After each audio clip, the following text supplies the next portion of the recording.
Hi, everyone. Thanks for joining today. We'll get started on the hour.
Hello, everyone, and thank you for joining today. Welcome to the NOAA Omics Seminar Series. I'm your host, Nicole Miller, and I sit in NOAA Ocean Exploration.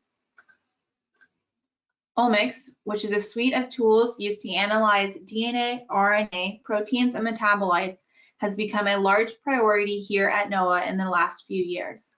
We established this seminar series in an effort to increase transparency and collaboration and highlight the incredible omics-related research currently underway both within and outside NOAA. The seminars from this series are made available on YouTube and posted on our NOAA Omics website. There should be a link to the website in the chat now. As participants, you are muted, but feel free to type questions in the questions for staff box throughout the presentation. At the end, I will read the questions for the presenter to answer. So with that, our presentation today is titled Transient and Resident Salmonella, a genomic approach to analyzing over a decade of genetic diversity from fish meal production and storage facilities by Johnathan Likens. Go ahead.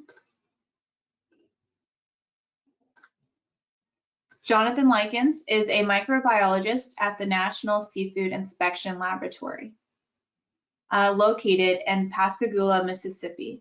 Before joining the National Seafood Inspection Laboratory, Johnathan studied biological science at the University of Southern Mississippi. Are you able to share your slides, Johnathan? Yes.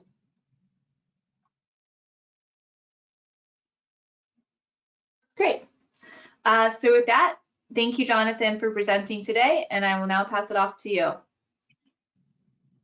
Thank you, Nicole, and thank you for all the attendees who are joining us today to talk about the project that we've been doing here at NSIL over the last couple of years. Before we get into the project, I do want to give a little bit of a background of a little bit of who we are and what we do here at NSIL. So like Nicole stated, we're the National Seafood Inspection Laboratory. We're located in Pascagoula, Mississippi.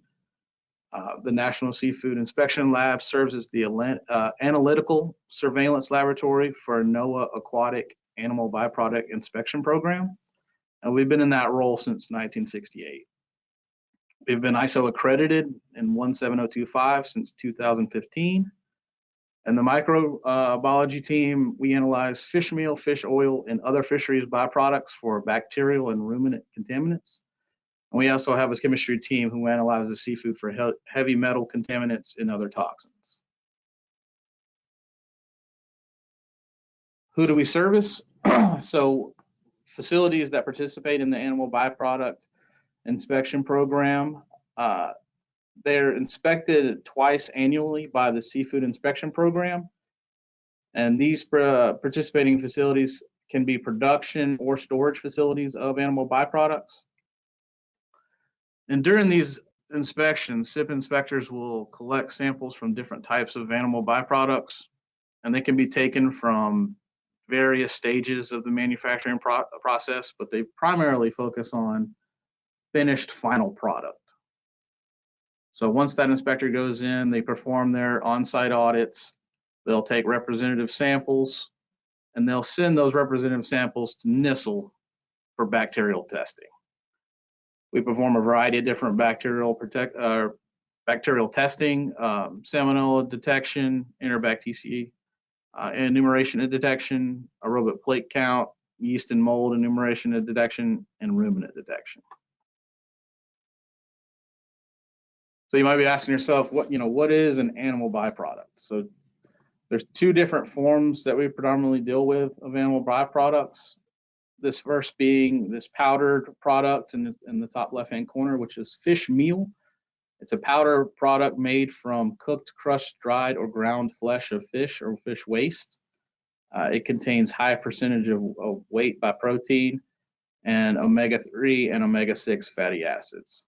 It's commonly used as a protein additive in animal feeds. The next type is what you see there, which I'm sure a lot of you are familiar with, but fish oil, fish solubles, and salmon protein concentrate. Those are dietary supplement, or fish oil is a dietary supplement derived from tissues of oily fish such as salmon, mackerel, sardines, and menhaden. And they contain essential omega-3 fatty acids as well as other nutritional benefits. So a little bit of background in Salmonella's presence in feed milling facilities, though those types of facilities are not exactly the same as fish meal production facilities. The types of environments those facilities are operated in are very similar. So the presence of Salmonella enterica, specifically in feed milling facilities, has been a long-standing concern. Research has demonstrated that Salmonella not only thrives, but can persist for extended periods within these types of environments. Some studies have even highlighted the phenomenon of certain Salmonella serovars becoming mill-adapted. This adapted serovars employ various strategies such as antimicrobial resistance, heat tolerance, biofilm formation, for them to enhance in their survival in these low moisture conditions. So the mission of this research, NSIL maintains live cultures for every Salmonella positive that's detected from the samples that have been shipped to us from the seafood inspection program. And reserving these samples primarily is for contested results for any facility that would like to contest a positive Salmonella that is being found in their sample set.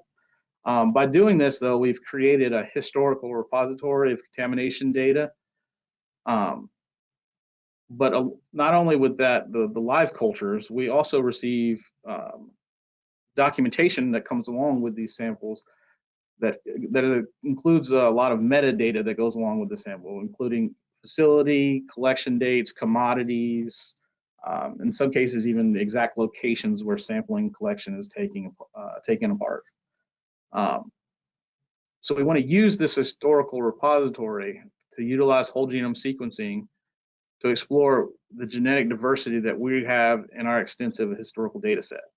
And by doing this, it'll help us determine whether the Salmonella isolates that we're finding are due to transient contamination, or if they've become resident in a facility and we start to see those continually on a multi-year basis. With the new information, facilities can start implementing targeted control measures to mitigate these risks associated with Salmonella contamination, thereby enhancing their product quality.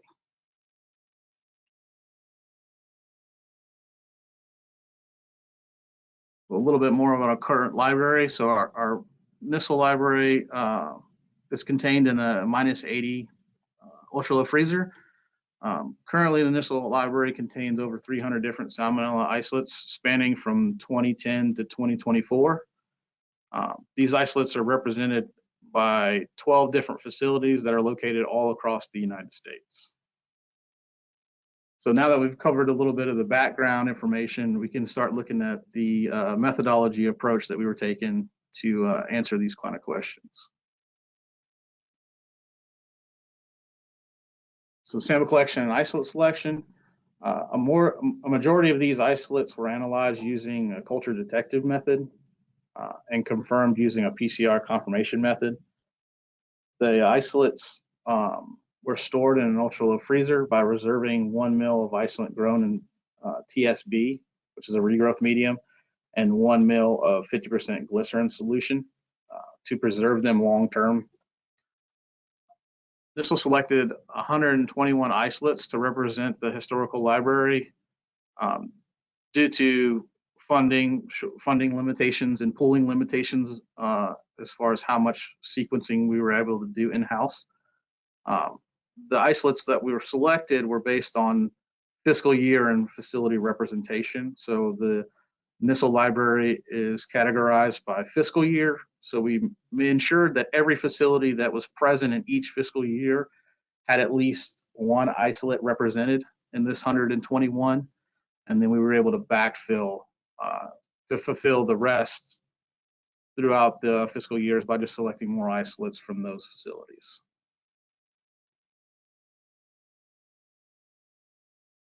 The extraction and the whole genome sequencing. So the genomic DNA was obtained by aseptically scraping the frozen isolate reserves from the ultra-low freezer onto brilliant green auger.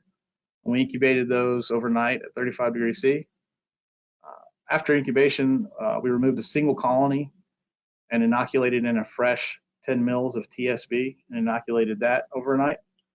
And then we extracted that DNA using the QIAGEN QIAcube Connect that utilizes the DNA blood and tissue kit, then followed their bacterial pellet method. The DNA concentrations were then determined by using the Qubit 4 fluorometer, and we used the double-stranded DNA high sensitivity assay kit.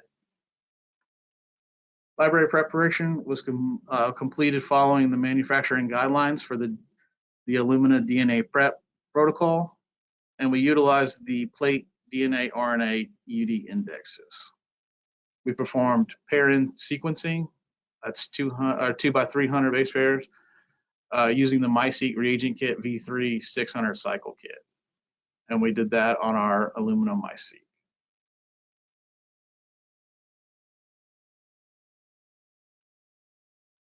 So after sequencing was complete, we started to assess the raw data that was coming off of the MiSeq. All of the raw FASTQ files for the forward and reverse reads were uploaded to the Galaxytrakr platform. That is a platform we used for our initial assessment of these runs. The raw data quality was assessed using a multitude of workflows, specifically using FastQC. They were assembled using spades, characterized using MLST and SeqZero2, and the output of those assemblies from spades were quality checked using QUAST. We established some metrics that we wanted to use as far as filtering for these raw reads. So the data quality was assessed by the following metrics: genome coverage, average Q-score, assembly of contig numbers, and the genome length of assemblies. Data that did not meet that sequencing criteria of greater than 30x genome coverage and greater than 30 Q-scores for the forward and reverse reads were excluded. In addition, any assemblies that had greater than 300 contigs or had the incorrect genome length and were also confirmed not to be Salmonella species by MLST or SeqZero were also removed for further analysis.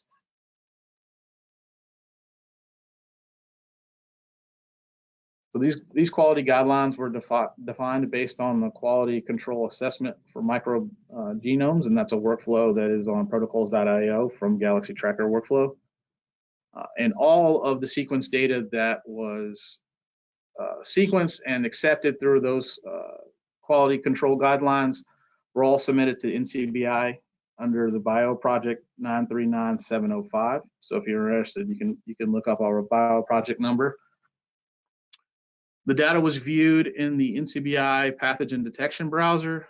We utilized this to look at the phylogenetic trees and the SNP analysis. Also, we looked at the antimicrobial resistant genes and stress tolerance genes that were computed by NCBI using their AMR Finder Plus. Even though it's not directly related to the purpose of this research, we thought it might be interesting, maybe for future research, to look into a little bit of that antimicrobial and stress genes tolerance that we were seeing in the isolates that we submitted. So now that we have all our isolates sequenced and filtered out, we want to categorize them now based on two different types of contamination events. So we wanted to categorize them into resident serovars, which were characterized as serovars that were from collection events greater than 90 days apart from one another, from the same facility, but they are less than 50 SNPs difference from one another. So our resident claim is resident serovars that serovars that were collected from SIP collection events that were greater than 90 days apart, but less than 50 SNPs difference. And our transient categorization is from a collection event less than 89 days apart from the same facility and greater than 50 SNPs difference from one another. And these thresholds have been seen in similar research as I referenced here above. So it is a common threshold that we've seen in other research. But you may be asking now, like, what is a SNP difference? What are SNPs? Some of you may know, but for those that don't, a SNP is a single nucleotide polymorphism. It's a single nucleotide difference in the DNA sequence between individuals, like a change from an A to a G at a specific location on a chromosome. And SNP analysis is important because you can look at the most common type of genetic variations, and you can use to study a wide range of traits, including disease susceptibility, drug response, and ancestry. And for this study specifically, we're looking at SNP analysis to determine population genetics. So SNP analysis will help us study the genetic diversity, population structure, and evolutionary biology of our isolates.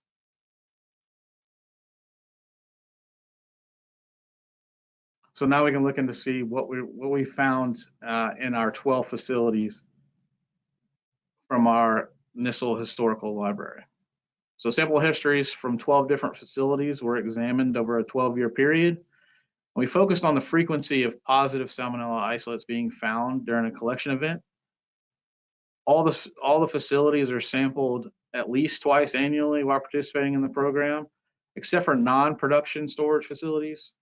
These are only required to be sampled once. So on the figure you're seeing here to your right, we have the 12 facilities with a letter code on the x-axis.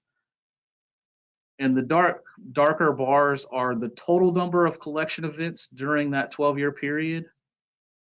And the lighter gray bar are going to be, of those total collection events, which ones were a Salmonella positive isolate actually found in the samples. And you may see that some of these facilities have greater total number of collection events.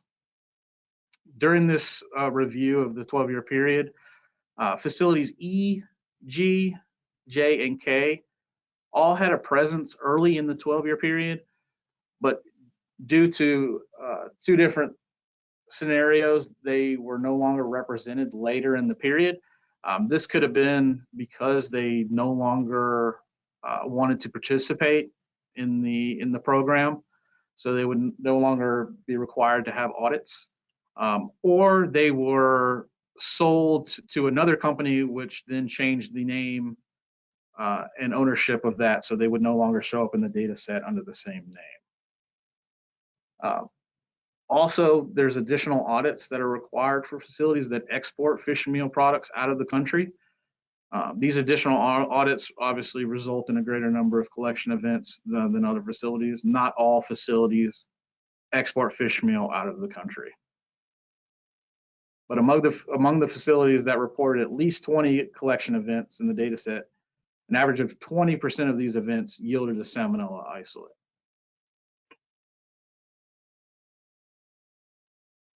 So after we calculated the total number of facilities, we wanted to identify, which one of these facilities are managed by a larger parent company. And we found that 12 of the facilities belong to 6 different larger parent companies. Even though they're part of the same parent company, each facility is inspected and sampled separately, regardless of if they're managed by the same parent company. The facilities were located in the Southeast, the Northwest, and the Midwest. So the figure you're seeing here on the right is just a map of the United States defining the different regions and the locations of the facilities sampled during the study. The position of the facility label is not indicative of the exact location of where that facility is located in the state. The color of the circles represents the parent company's designations. So parent company 1, which is just facility A, which is you see there in the lower section in Alaska.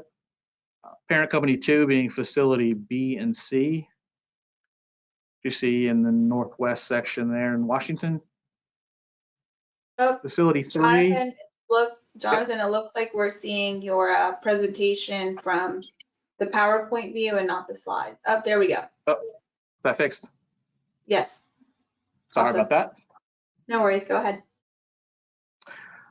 Oh, so for, sorry, parent company 3 being facility D and E located in the southeastern United States. Parent company 4 being our largest, representing facilities F, G, H, and I, all located in the southeast region of the United States. Parent company 5 is facility K, and parent company 6 being facility L. We want to take a greater look at not only the facilities themselves individually, but how they incorporated with one another as being operated by a larger parent company. So these facilities are all primarily production facilities for animal byproducts. Well, there was one facility J that is solely a storage facility. They do not produce there.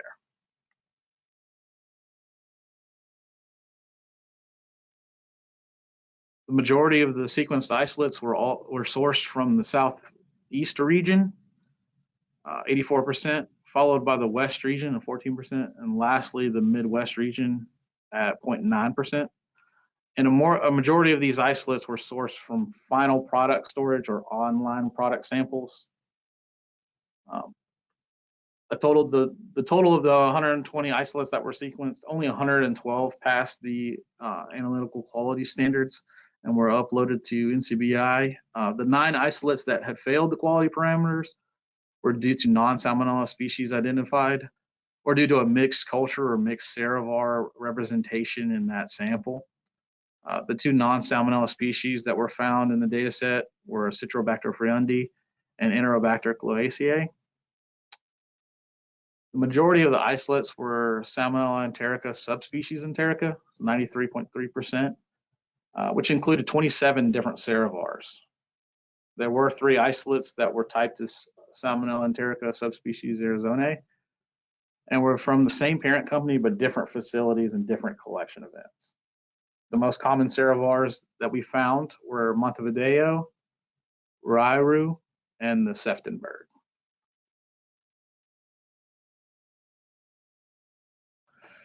Like I said before, we did look into the AMR Finder Plus. It identified the following AMR and stress genes in all 112 of our isolates. We did have 10 isolates contain genes that confirmed phosphomycin resistance, and 1 isolate that showed the presence of phosphomycin and tetracycline resistant genes. We did see arsenic resistant genes that were found in 83 of the isolates, and 22 of the isolates contained copper and silver resistance genes. We did see heat protection genes in 3 of the isolates found in facilities F and H, which are maybe key in their persistence in these environments. As you know, fish meal is a heat-dried, low-moisture commodity product. So previous studies have shown that desiccated salmonella has a higher tolerance to thermal treatment, and that is the main kill step in fish meal processes. So it'll be interesting to see that those heat protection genes were showing up in some of our isolates.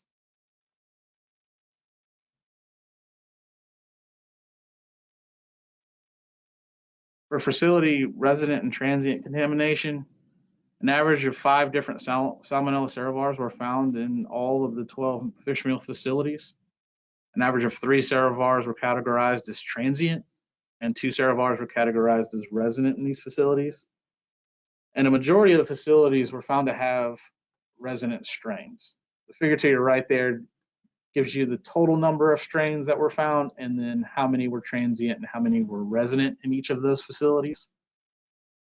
Additionally, a majority of the facilities were categorized as harboring a resident strain, contained multiple resident strains in the same facility.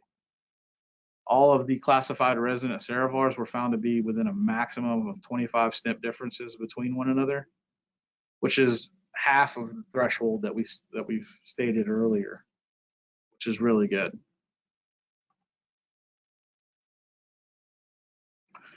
So here's some examples of what we found. These are resident serovars identified in the subset facilities D, F, H, and I.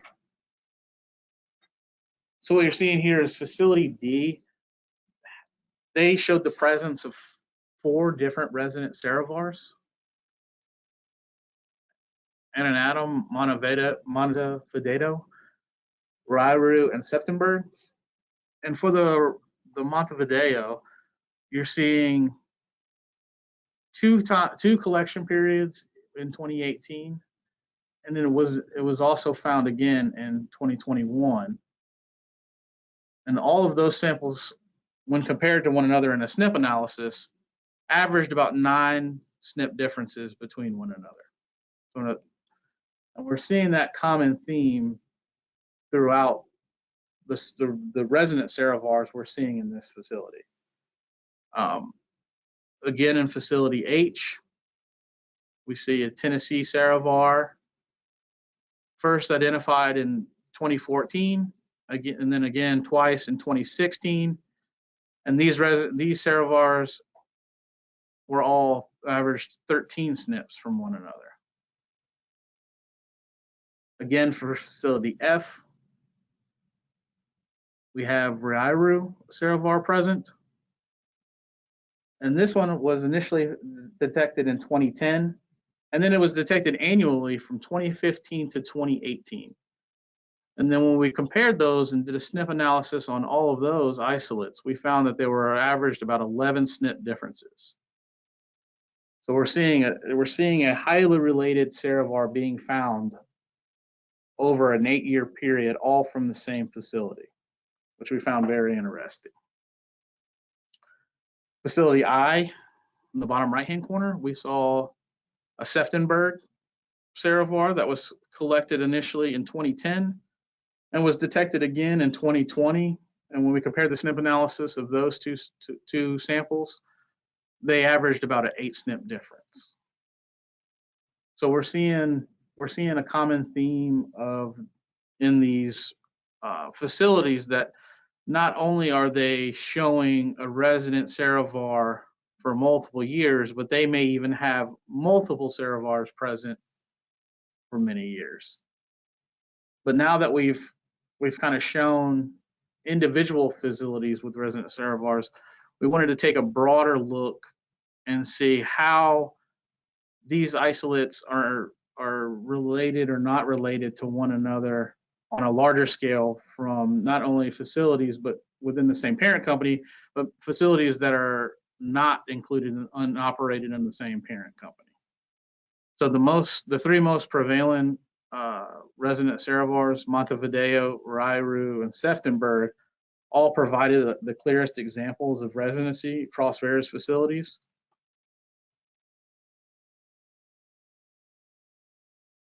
So what you're seeing here is a phylogenetic tree for the serovar Salmonella Rairu that we're highlighting isolates collected from facilities D, F, and H. And if you would like to go look this cluster tree up, you can actually look it up by this PDS number located at the top on the NCBI pathogen browser, and it will show you this exact cluster here that we're looking at. But in this cluster tree here, Salmonella Rairu was initially identified in the data set on January 21st of 2010, and that was in facility D, which is in that blue section here at the top. And it remained undetected in facility D until December 5th of 2018. And the SNP difference among those isolates from facility D averaged about 11 SNPs. On January 27th of 2010, which is just 6 days after the first presence in facility D, Salmonella Rairu was also detected in facility F, which is the pink section here. This serovar was consistently detected on an annual basis from 2015 to 2018, and the SNP difference among the Salmonella Rairu isolates from facility F also averaged 11 SNPs, which was similar to facility D. And then on July 10th of 2018, Rairu was initially detected in facility H, which is the green section. And this serovar was identified twice during that year. The SNP difference among those isolates averaged about 24 SNPs. So what is this data telling us? So this data suggests that a possible bacterial contamination event occurred in early 2010, affecting both facility D and F, which are managed by different parent companies. Salmonella A was detected in facility F until 2018, until it was then identified in facility H, which is operated by the same same parent company as facility F. So just for like a spatial reference, all of these facilities are located in the Southeast region and operate within roughly 250 miles of one another. So we found it very interesting of the timeline of when these Salmonella positive events were occurring, especially in between facilities F and H, which were operated by the same parent company. This SNP cluster also contains isolates collected by the FDA, which you'll see in the top section right underneath the highlighted blue portion. The FDA sample ending in 75-58 was isolated from an environmental swab in 2010 that was from a pet food manufacturer. And the isolate differs from the facility D isolates by 8 to 10 SNPs. The other FDA isolate ending in 48-2 was isolated from fish meal, and it was in 2003, sorry. And it's only 13 to 15 SNPs away from the isolates from facility D. So the metadata that is shared on NCBI, which is where we obtained this information about these other isolates, is limited due to privacy reasons.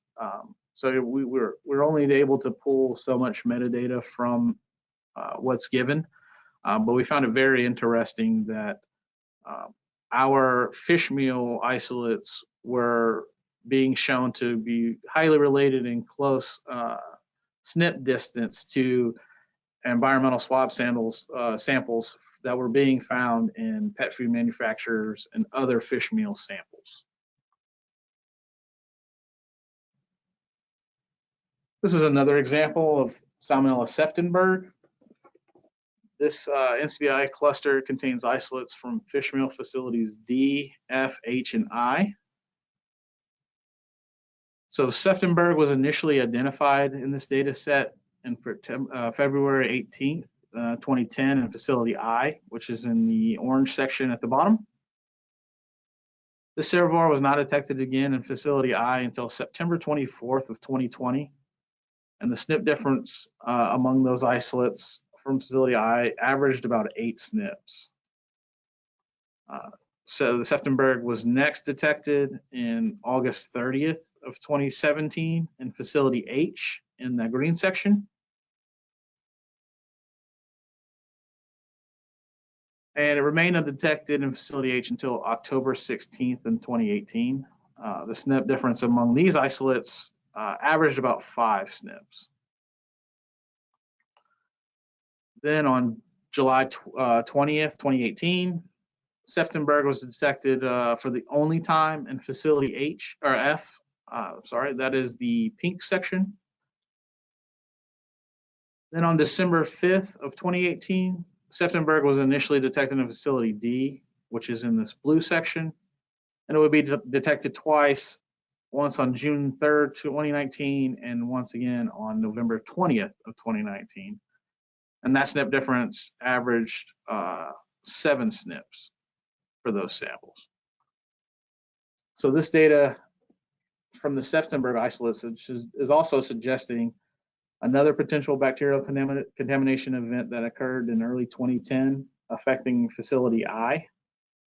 So subsequently, isolates from H and F, which are operated by the same parent company as I, indicated the presence of a highly relatable strain that was initially found in facility I. Also in late 2018, facility D, which is managed by a different parent company, detected a highly related strain that was found in that facility as well. So again, for a kind of a spatial reference of like where these facilities are located and operated. Again, facilities D, F, and H are all located in the South region and operated approximately within 250 miles from one another.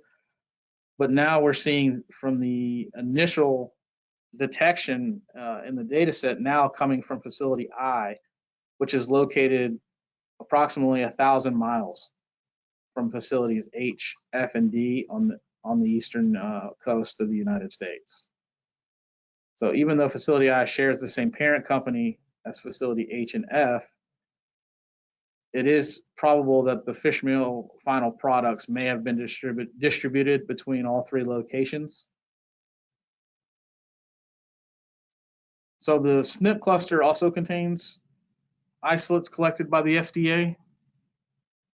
That is S0880-001 and 81-001, and those are both located next to the green and pink highlighted sections at the top of the tree.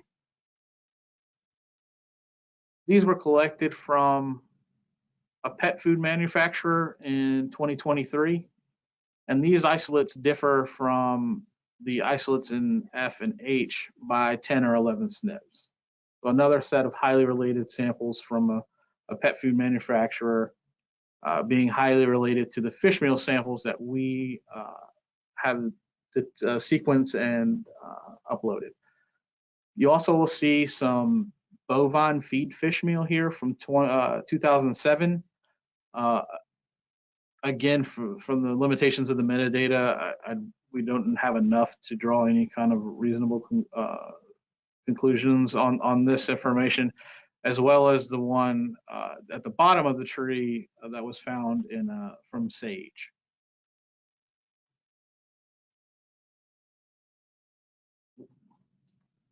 Sorry about that. So lastly, another example that we found here is our Salmonella Montevideo. This is another SNP cluster that contains isolates from facilities A and L, which are located in the northwest region of the United States. So Montevideo was initially detected in the data set on August 8th of 2014 in facility A, which you see there in the red section. And it would later go on to be detected 2 more times on October 30th, 2014 and June 24th of 2015. And the SNP difference among these samples now were averaged about 9 SNPs.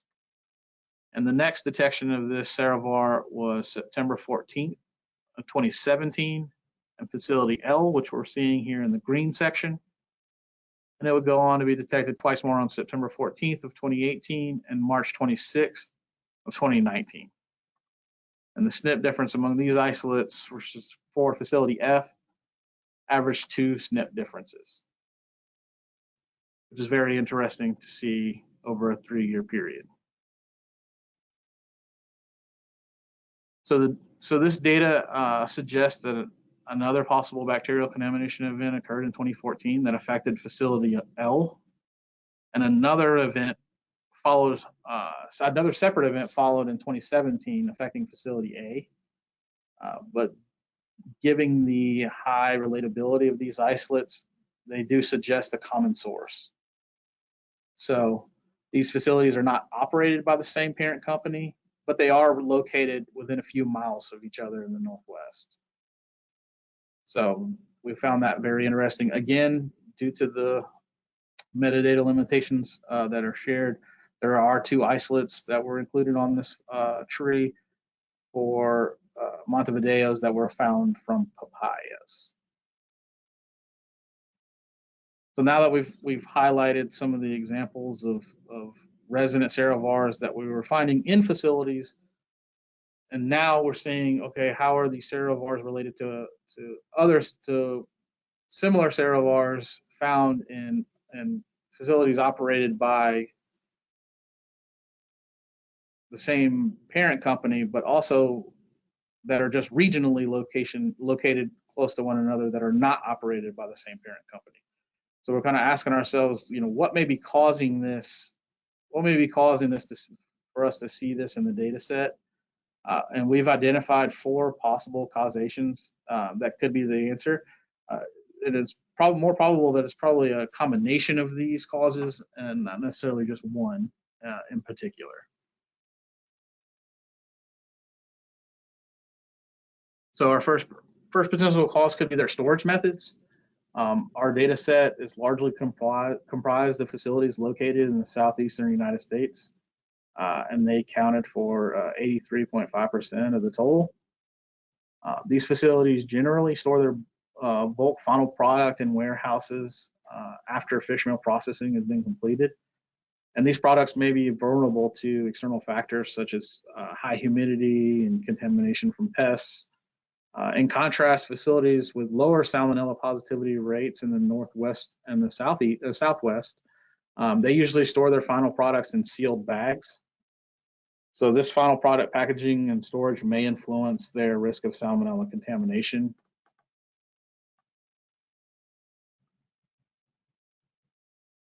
Our next potential cause could be from transportation and distribution. The practice of commingling final products by facilities managed by the same parent company is common.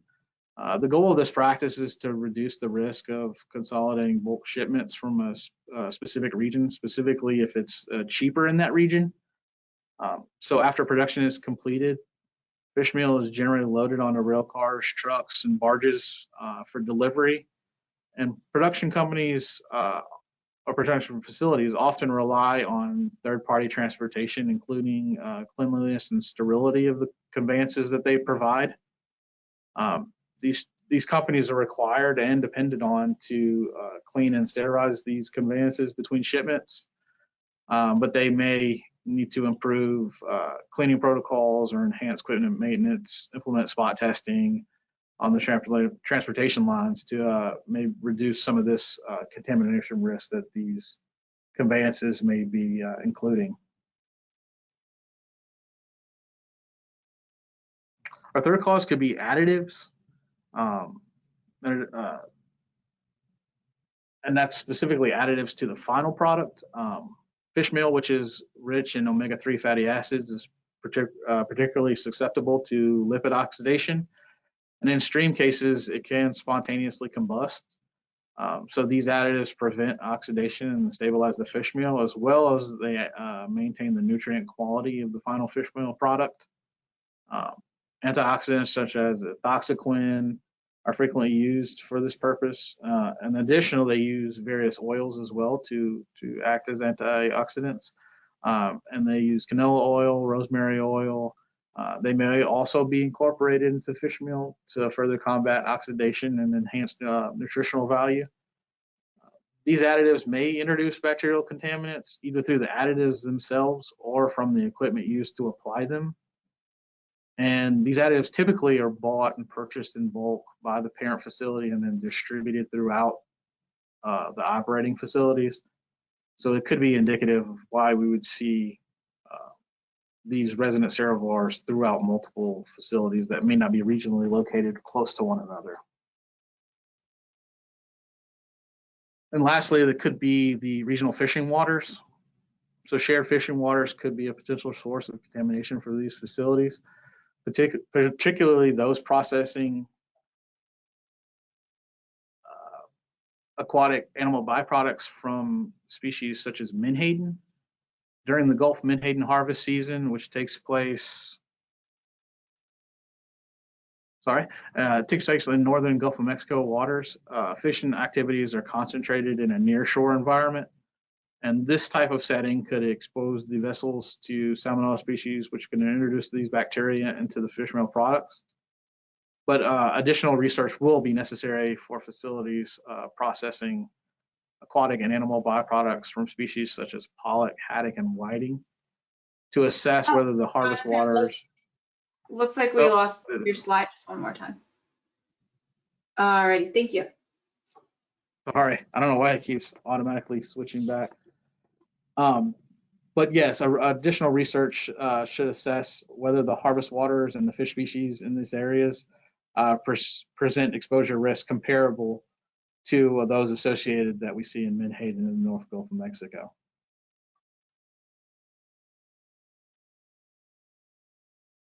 In conclusion, this comprehensive 12-year analysis of salmonella contamination from 12 fish meal production and storage facilities highlights the challenges in managing salmonella contamination risk in these facilities.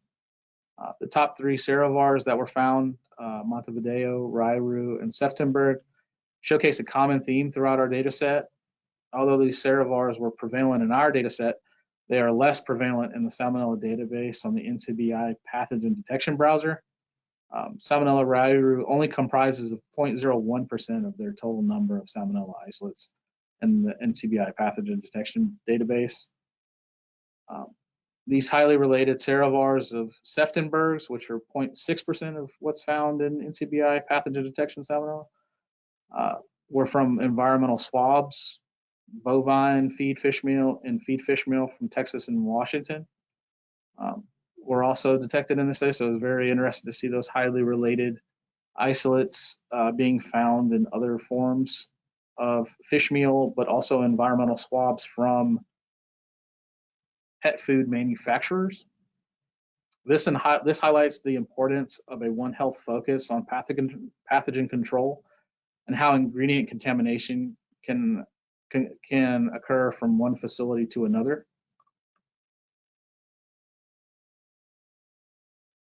Serovars Montevideo and Seftenberg have been previously associated with persistence in low moisture foods.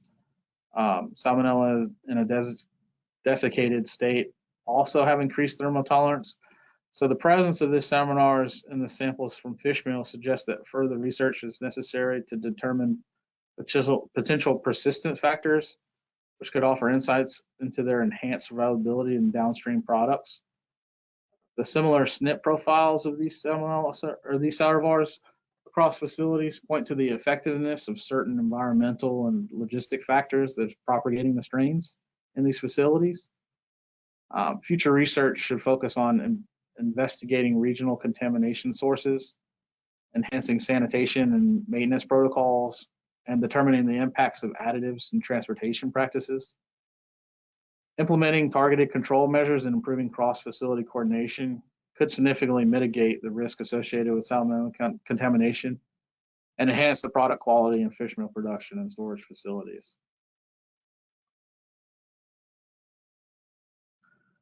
And with that, I want to acknowledge some of our colleagues and peers that were involved with completing this work.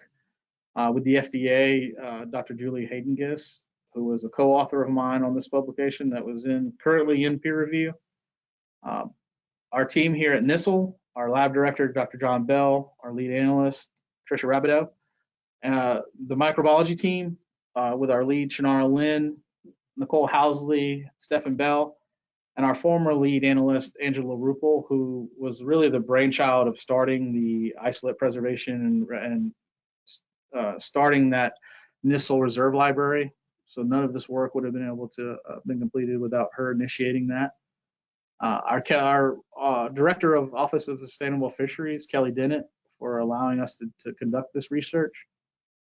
We have some seafood inspection program partners, Steve Wilson, for giving us permission to sequence these isolates, but also help provide funding and supporting that effort. Dr. Johnny Shelley, and all of the collecting SIP inspectors whose work was very vital and especially in the metadata collection really helped support this project and this team. And with that, I want to say thank you to Nicole and thank you for everyone for listening. Thank you, Jonathan, for the great presentation today. It was really some applicable work for sure for facilities across the United States working with fish meal and byproducts. I definitely learned a lot about the processing today and a little bit more about the facilities in which these events are taking place. So thank you very much. We'll now move into taking some questions from the audience if they have any. I have a few myself, and we did have one question come in. So go ahead and post those in the questions for staff chat box if you have any.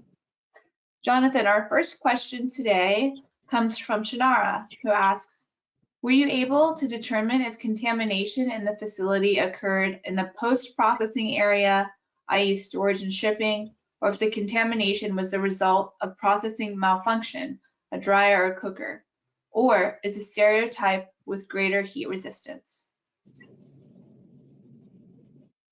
Oh, that's a great question. So in our samples particularly, almost 90% of them were from final storage product. So in our data set, a majority of those samples were coming from the final storage product. Even though we do have some samples in our data and in our repository that were from other points along the production line. In this data set, the vast majority were from the final staged product. Thank you. Yeah, I had a similar question as if it was the facilities that were being sampled or the actual product itself. And so it's the products, the isolates were derived from final products? That is correct. Okay, thank you. We'll wait and see if we have any other questions that come in. I have a question for you, and kind of bringing it back to the beginning of your presentation when you had asked, or when you had stated the mission of this work, right? Which is to determine resident or transient Salmonella within facilities to reduce risk of contamination. And with that, I was hoping if you could suggest these results provide any information for facilities on mitigating risk within a facility. Yeah, I think from the results that we see here in our data set, it's definitely a compilation of multiple factors. The fact that we're seeing this from facilities operating within the same parent company leads to the cautiousness of cross-contamination between final product and transferring and compiling and adding those final product shipments together. The good news is now that we've sequenced these isolates and they've been deposited into NCBI, now if any of these facilities are curious in the future to see if these isolates that we found are continually propagating, or if they've taken measures to kind of spot check and see if this is something that's been seen from their facility in our data set history. Now that we have them uploaded into the NCBI, they can go and sequence any new isolates and then compare them to what was found historically at their facility to see if their measures have been successful or not. So that's a really good base that now that we've started this now can be built on for other facility or other companies, or if any of the facilities that are currently being sequenced want to look back at their history. Mm-hmm. And on that topic, could you speak to how quickly these serovars might be evolving within facilities that would lead to a currently appropriate amount of testing, or with an increase in these contamination risks, would you suggest an increase in sampling? I guess that's two questions, right? The first is how quickly are these serovars evolving, and would that timeline suggest an appropriate amount of sampling is being conducted right now, or would that suggest that we should increase sampling? That's a good question. So as far as the kind of SNP difference approach goes, I haven't seen a lot of research that's kind of demonstrating how natural wild environmental Salmonella is, how many SNP differences are changing throughout a time period. That would be something very interesting to see, to kind of get a gauge on how persistent these SNP differences are occurring, not only in the genome, but like how are they occurring over time and through replications. So I don't really have a great answer for that. But as far as the sampling schedule, I think currently what is being done as far as just a monitoring approach, I feel has been successful. Now the only issue with that is we're just determining the presence through PCR. It's not necessarily sequencing every single time. So that may be more of like an annual basis kind of thing.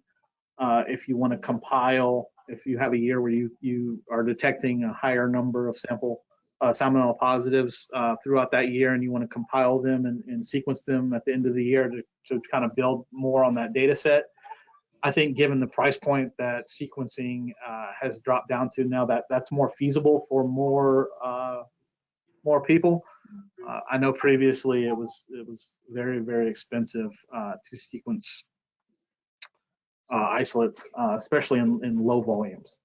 So I think now that it's hit a price point that's a little bit more manageable for more, I can definitely see some of these facilities maybe taking that kind of approach. And you can also, you don't have to do everything in-house. A lot of this stuff can be outsourced, and there's plenty of companies and universities who outsource. You can outsource your sequencing work to, and it's affordable. Yeah, completely agree.